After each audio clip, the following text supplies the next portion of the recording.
大家好，歡迎收睇英皇金融集團嘅網上講座，我係龍濟源。咁呢個星期三咧，美國議息，咁下星期四咧，英國公投，咁呢啲重要嘅數據咧，點樣影響未來金價嘅表現呢？咁而家我哋從各方面咧去一齊探討下嘅。咁第一啦，美國經濟嘅數據啦，5月27號咧，美國商務部咧就發布咗美國第一季嘅 GDP 修正值，從0.5%咧調高到係0.8%嘅。咁但係仍然係2015年第一季以嚟咧係最差嘅記錄。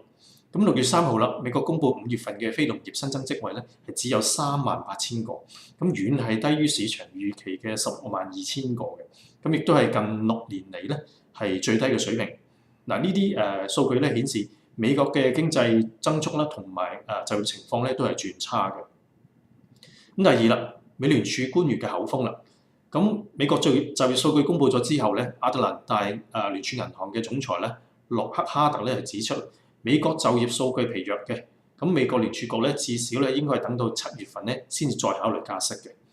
咁聖路易斯聯儲局銀行嘅總裁布拉特咧亦都係表示啦，6月份升息嘅機率咧已經係大幅下降㗎啦。咁而美聯儲主席咧耶倫咧喺5月27號咧嘅公開演說中咧係表示啦，如果就業情況係持續改善嘅話咧，未來數月加息嘅可能咧係適合嘅。咁但係就業數據公布咗之後咧，耶倫喺6月嘅公佈嗰個演説裏邊咧，已經係取消咗未來數月呢一個嘅措辭㗎啦。嗱，從以上官員嗰個言論顯示咧，聯儲局將會延遲加息嘅步伐咧。咁透過聯邦基金利率期貨嗰個價格去推算嘅話咧，6月份加息嘅機率咧只有4%，咁7月加息嗰個機率咧亦都係下降到27%。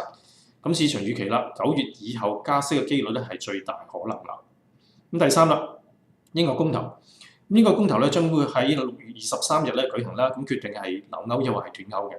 嗱，英國上星期6咧公布咗一個最新嘅獨立民意調查啦，咁脱歐派咧支持率咧出現咗驚人嘅反超前現象啦，已經係達到55%嘅。咁而留歐派咧個支持率咧只係得返45%嘅啫。嗱，民調結果咧一出咗之後咧，英國、美國股市咧齊齊下跌啦。而英鎊嘅匯率咧更加係直線下滑超過200點子咧，跌幅係約係大概係1.4%嘅。咁隨住公投嘅日子臨近啦，咁預計市場嘅波幅亦都會相應增加啦。第四咧就係基金大鱷嗰個動向啦。有國際金融大鱷之稱嘅索羅斯咧，認為中國經濟咧不斷下滑啦，而且會係拖累呢個環球經濟同埋金融嘅市場。咁因此咧趁機咧決定再次復出。親自操刀咧就大手沽空呢一個股票，同埋買入黃金同埋呢個金礦股嘅。綜合以上嘅觀點咧，市場預期咧係避險情緒咧將會係持續增加啦，資金亦都會從呢一個風險資產咧轉投呢個避險資產嘅，咁對金價咧係產生呢個利好作用嘅。